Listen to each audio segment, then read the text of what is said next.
Começa agora o Jornada. Todas as semanas você acompanha aqui ações e projetos da Justiça do Trabalho.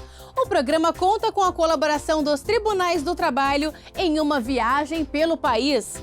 E no programa de hoje, uma reportagem especial sobre a reforma trabalhista aprovada pelo Congresso Nacional. Saiba quais são as mudanças para patrões e empregados e a partir de quando elas entram em vigor. No quadro Direitos e Deveres, as dúvidas trabalhistas da passadeira que trabalha em lavanderia e do dono do negócio vão ser respondidas por um juiz do TRT da 14ª Região, que abrange os estados de Rondônia e Acre. Em João Pessoa, vamos conhecer um programa de gestão administrativa e judiciária desenvolvido pelo TRT da Paraíba, que contribui para o planejamento do tribunal, além de ajudar na economia dos gastos internos do Regional Paraibano. E no Meu Trabalho é uma Arte, vamos conhecer uma designer baiana que utiliza a cultura afro-brasileira para produzir roupas que fazem sucesso no Brasil e no exterior. Eu estou falando de Goia Lopes. Tudo isso e muito mais, o Jornada está no ar.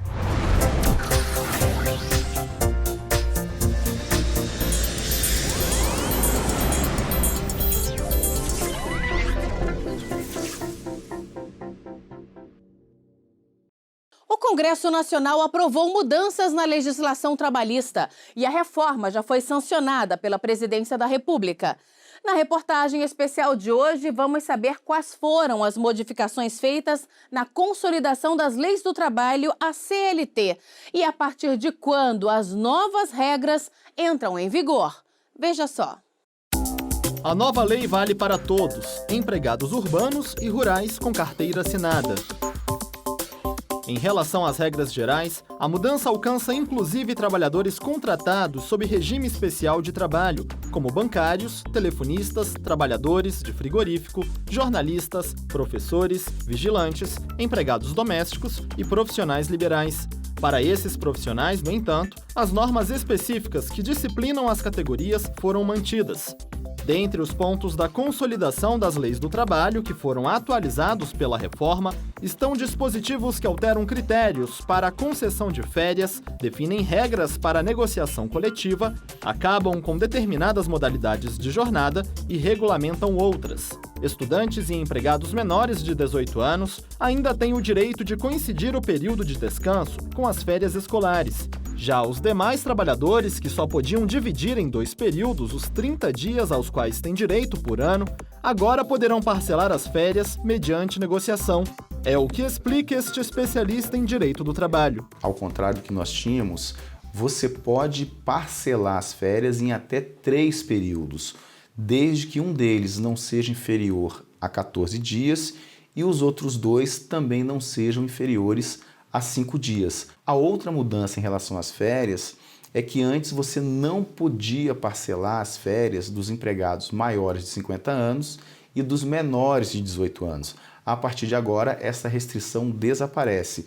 Tanto os empregados maiores de 50 quanto os menores de 18 anos poderão ter suas férias parceladas, inclusive nessa nova modalidade de 3 vezes. Além de maior flexibilidade no parcelamento das férias, o empregado poderá, se previsto em contrato, trabalhar de casa, sem o controle direto de jornada e de intervalos. Tiago viveu essa experiência durante 1 ano e meio, depois que se mudou de São Paulo para Brasília e manteve o vínculo com a empresa, onde atuava nas áreas de design e direção de arte. Pelo menos uma vez por dia eu falava com a minha diretora de criação. Eu recebia geralmente a minha demanda de trabalhos por e-mail e eu só alinhava com ela a entrega, prazo, essas coisas. E aí depois da produção eu reenviava para eles, verem se estava tudo ok. E pelo menos uma vez por dia a gente fazia esse processo. Agora, com as novas regras do trabalho remoto, o acompanhamento do serviço desempenhado no chamado home office será feito por tarefas, e as ferramentas que o trabalhador precisar usar para executar as atividades pelo teletrabalho serão formalizadas. A partir de agora, esse trabalho está regulamentado, é que não haverá o controle de jornada. Ou seja, quem for contratado pela modalidade de teletrabalho não terá direito a horas extras, porque não haverá o controle de jornada desse empregado. Outra novidade destacada pelo especialista em direito do trabalho é a regulamentação do trabalho intermitente. Se você se utilizar de empregado durante 2 dias, durante uma semana, 1 dia na outra, 3 dias na outra e 1 dia na quarta semana, você vai remunerar por essas horas trabalhadas e não estará afastada a relação de emprego. É uma nova modalidade de contratação que nós não tínhamos vivenciado ainda no direito do trabalho. É mais ou menos desse jeito que o Marcos trabalha há 10 anos. O garçom que presta serviço para 2 bufês tradicionais da capital federal prefere ter mais liberdade de escolher o dia que vai trabalhar. Às vezes o maître, que é o maître do buffet, que é o que faz o contato com a gente, ele liga uns 6 dias antes, 5 dias. Você pode trabalhar tal dia, tal data. Aí às vezes você já tem um compromisso numa residência ou em outro buffet, você fala, não, eu não posso porque eu já tenho um compromisso. O profissional contratado nessa modalidade deverá ser convocado com no mínimo 3 dias de antecedência e terá 48 horas para recusar o chamado. O pagamento deverá ser feito por hora trabalhada ou diária, mas não poderá ser inferior ao valor hora correspondente ao salário mínimo, nem à remuneração dos demais empregados que exerçam a mesma função. A nova legislação também acabou com a chamada jornada in itinere.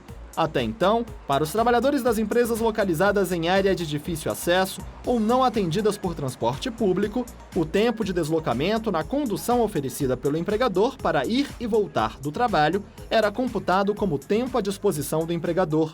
Ou seja, o deslocamento trabalho-casa, casa-trabalho não será mais computado como jornada, ainda que o empregador forneça o transporte e ainda que seja um local de difícil acesso ou não servido por transporte público regular. Em relação à negociação de condições de trabalho entre patrões e empregados, a nova norma estabelece que o que as categorias e as empresas ou sindicatos patronais acordarem vai prevalecer sobre a legislação trabalhista.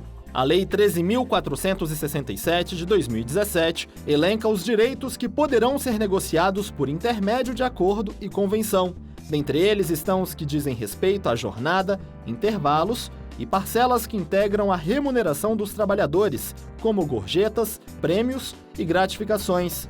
O texto também dispõe sobre matérias que não poderão ser negociadas. Proíbe, portanto, a discussão sobre licenças, duração de férias, normas de segurança e saúde do trabalho. O que foi excepcionado são matérias de ordem pública que, direta ou indiretamente, estão tratados na Constituição. E aí a lei resolveu, para explicar, para que não haja controvérsia futura, dizer, olha, essas matérias não podem ser convencionadas. Ou matéria de ordem pública ou porque já estavam na Constituição, direta ou indiretamente. Já a contribuição sindical, que era obrigatória, agora é opcional. A partir de agora, a contribuição sindical passa a ser facultativa. Só descontam para o sindicato aqueles empregados que autorizarem o desconto. Quer dizer, hoje, 1 dia de serviço, desde que seja autorizado. As novas regras publicadas em julho entram em vigor em novembro. O Poder Judiciário, ao longo dos próximos anos, vai se manifestar para saber se essas normas se aplicam aos atuais contratos de trabalho ou se isso será objeto de uma nova contratação, ou se só os novos empregados poderão ser atingidos por essas novas normas. Mas algumas têm aplicação imediata, inclusive no contrato de trabalho. Entretanto, se eu já tenho um trabalhador com contrato por prazo indeterminado, eu não posso transformá-lo, por exemplo, em trabalho intermitente. Porque eu terei que contratar novos por trabalho intermitente e não para os atuais empregados. Mas isso, a jurisprudência ao longo dos próximos anos vai acabar por determinar, qual a norma aplicável e qual a situação que a gente terá a aplicação imediata da norma. Vamos agora fazer um giro pelo Brasil para acompanhar algumas decisões da Justiça do Trabalho. O TRT do Rio de Janeiro reconheceu a jurisdição da Justiça do Trabalho brasileira para julgar o caso de um empregado que prestava serviços em um cruzeiro com bandeira italiana e que reclamava direitos trabalhistas decorrentes de um contrato de trabalho internacional. Na decisão, o regional considerou que a empresa tinha representação no Brasil e que o trabalhador havia sido contratado em território nacional. A Metalfino da Amazônia vai pagar R$ 38 mil de indenização por dano moral a um ex-empregado que exerceu durante quase 5 anos atribuições diferentes dasquelas para as quais foi contratado e sem receber o acréscimo salarial correspondente. Para o TRT da 11ª Região, a empregadora cometeu abuso de poder e causou constrangimento moral ao trabalhador. O TRT de Mato Grosso do Sul absolveu uma empresa de indenizar em R$ 10 mil por dano moral e de pagar pensão vitalícia de quase R$ 62 mil a um borracheiro que sofreu um acidente de trabalho. O empregado sofreu uma fratura no dedo e ficou com sequelas permanentes que geraram limitações laborais. No entanto, ficou constatado que a empregadora havia fornecido todos os equipamentos de proteção individual necessários, não havendo, portanto, culpa ou omissão sobre o acidente. No próximo bloco, no quadro Direitos e Deveres, as dúvidas trabalhistas da passadeira que trabalha em lavanderia e do dono do negócio vão ser respondidas por um juiz do TRT da 14ª Região. E ainda hoje, no Meu Trabalho é uma Arte, vamos conhecer uma designer baiana que faz sucesso no Brasil e no exterior. Eu estou falando de Goia Lopes. Nós voltamos em instantes.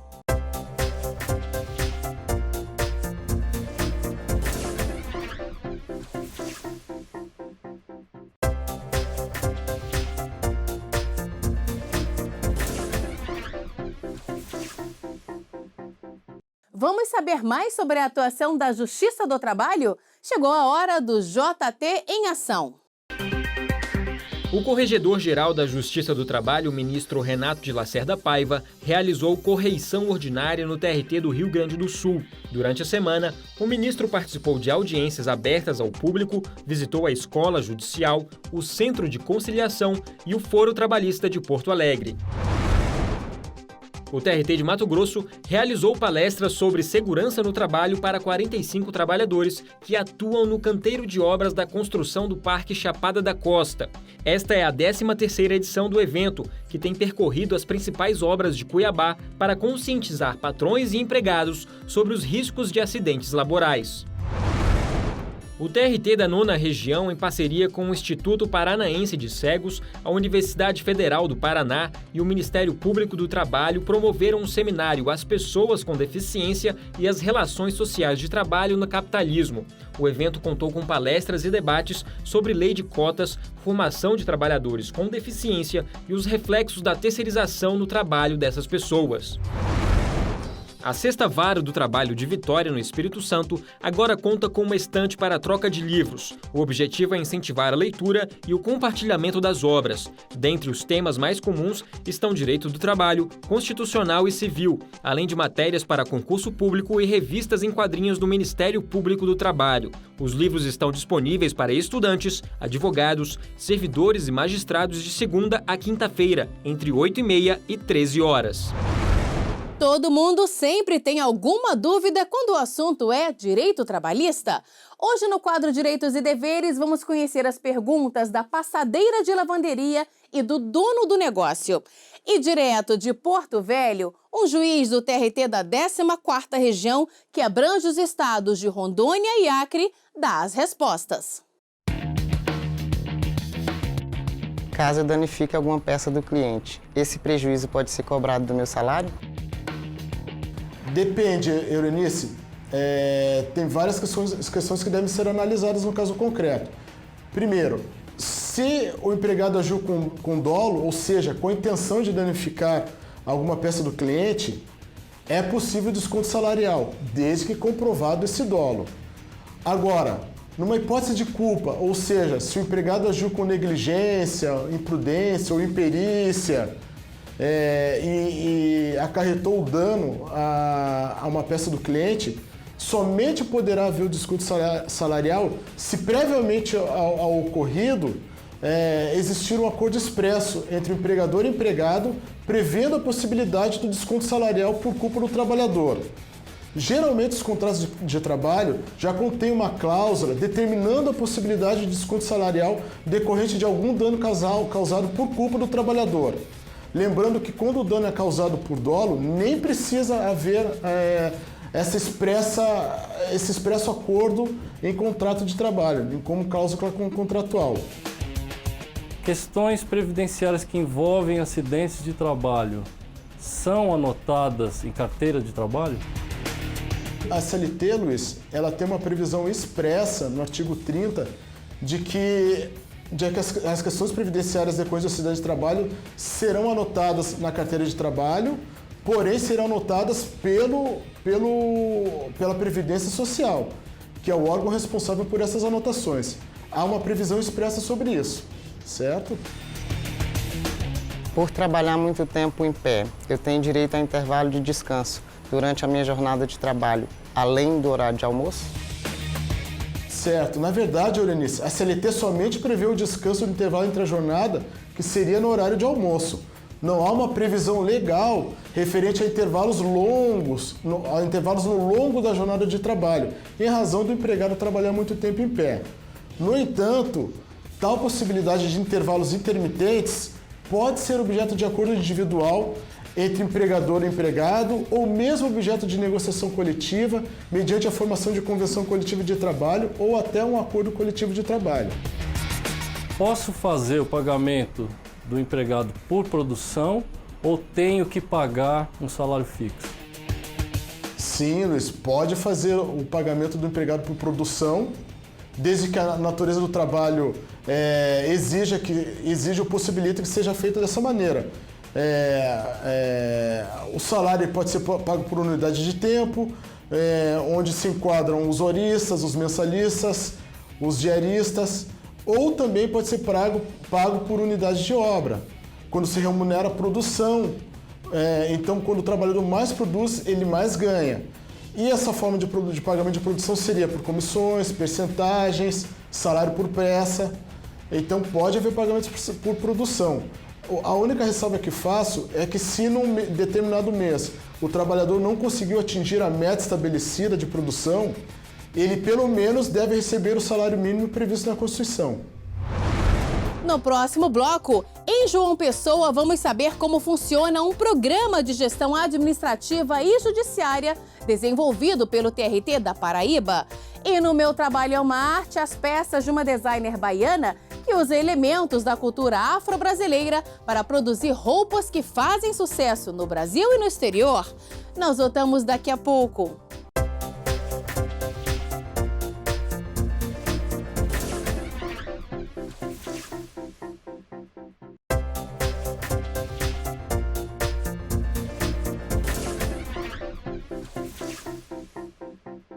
Você vai conhecer agora uma ferramenta criada pelo TRT da Paraíba. É o Sistema Horus, um programa de gestão administrativa e judiciária que contribui para o planejamento do Tribunal Regional do Trabalho paraibano, além de ajudar na economia dos gastos internos do TRT. Nossa equipe foi a João Pessoa e conta agora essa novidade pra gente na reportagem de Anderson Conrado. Horus, da mitologia egípcia, o olho que tudo vê, o que está presente em todos os lugares, a qualquer hora. É esse o nome da ferramenta eletrônica de gestão administrativa e judiciária do TRT-13 na Paraíba. Uma ideia inovadora e pioneira, que oferece informações consolidadas de maneira inteligente sobre gastos nas varas trabalhistas e no tribunal. O sistema desenvolvido pela Coordenação de Estatística da Assessoria de Gestão Estratégica do Tribunal Regional do Trabalho da Paraíba, o Horus, é utilizado para acompanhar as metas nacionais do Poder Judiciário com relação ao planejamento estratégico da Justiça do Trabalho, além de controlar o consumo de energia dos prédios das varas e do Tribunal Regional e de água, telefone e combustível. Tudo isso de forma simples e didática. Todo organograma institucional do TRT-13 tem dentro do Horus dado importante para que seja acompanhado diariamente e para que seja feita gestão e melhorar os seus indicadores. Além de melhorar a questão da gestão de gastos aqui no Tribunal Regional do Trabalho da Paraíba, o Sistema Horus serve também para dar mais celeridade e transparência na tramitação de processos trabalhistas. Isso acontece porque os gestores do tribunal e das varas têm acesso à tramitação de todos os processos em tempo real, o que otimiza o trabalho por aqui. No caso de processo, diariamente a gente faz essa coleta de informações para apresentar aos nossos usuários. Então, ações que ele produz hoje, que ele faz hoje, tem reflexo amanhã. Antes era mais demorado, porque você tinha que coletar informação, preparar essa informação para mandar. Hoje, com horas, instantaneamente, a gente tem essa informação e pode fornecer ao público que solicita. O novo sistema, que está em uso desde julho de 2015, vem dando tão certo que até agora outros 2 tribunais regionais do trabalho, por meio de termo de cessão de uso, aderiram à ferramenta. São eles: o TRT da 21ª Região no Rio Grande do Norte e o TRT da 8ª Região, que abrange os estados do Pará e Amapá. Isso sem falar nas demandas de outros tribunais trabalhistas do país. É uma ideia que a gente teve que está apta a exportar aos outros regionais. O local, Pelourinho, a inspiração, cultura afro-brasileira, o destino, Brasil e exterior. Eu estou falando das peças criadas pela designer Goya Lopes. A artista baiana cria estampas que se diferenciam pelas cores vivas e pela exclusividade dos desenhos, que sempre são lançados em edições limitadas. Vamos até Salvador conferir tudo isso no quadro Meu Trabalho é uma Arte de hoje.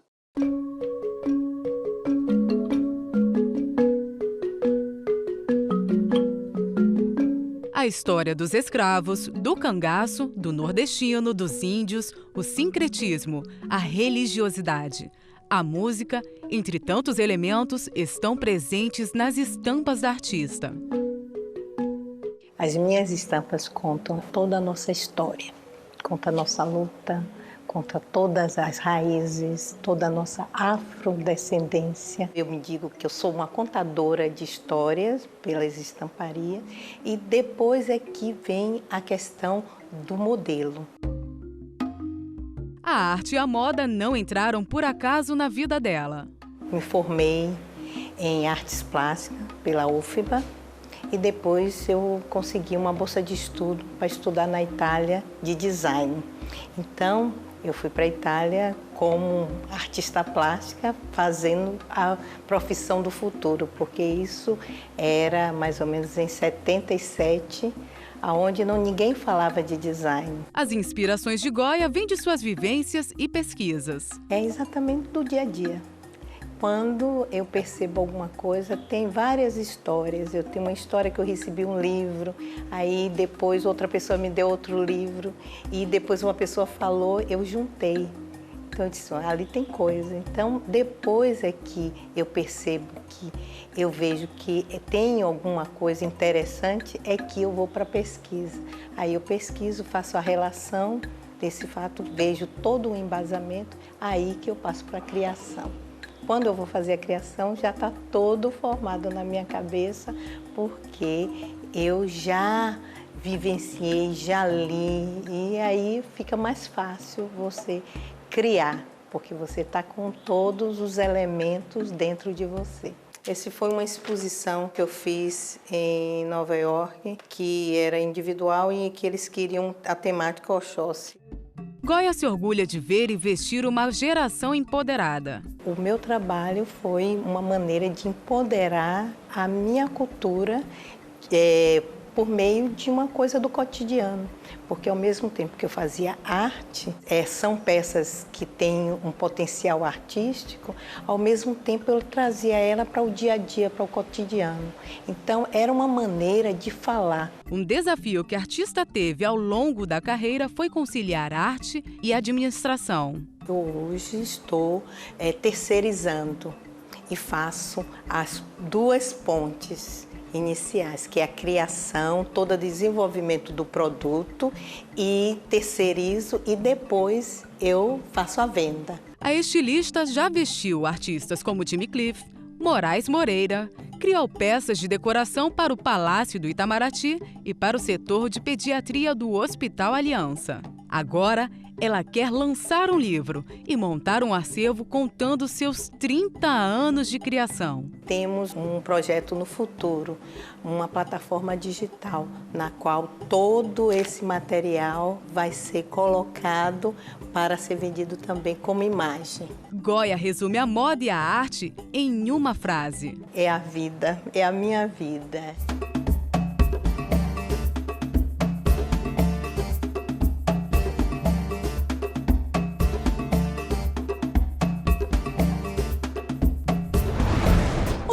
Saúda termina aqui. No próximo programa voltamos a nos encontrar. Muito obrigada pela companhia e até lá!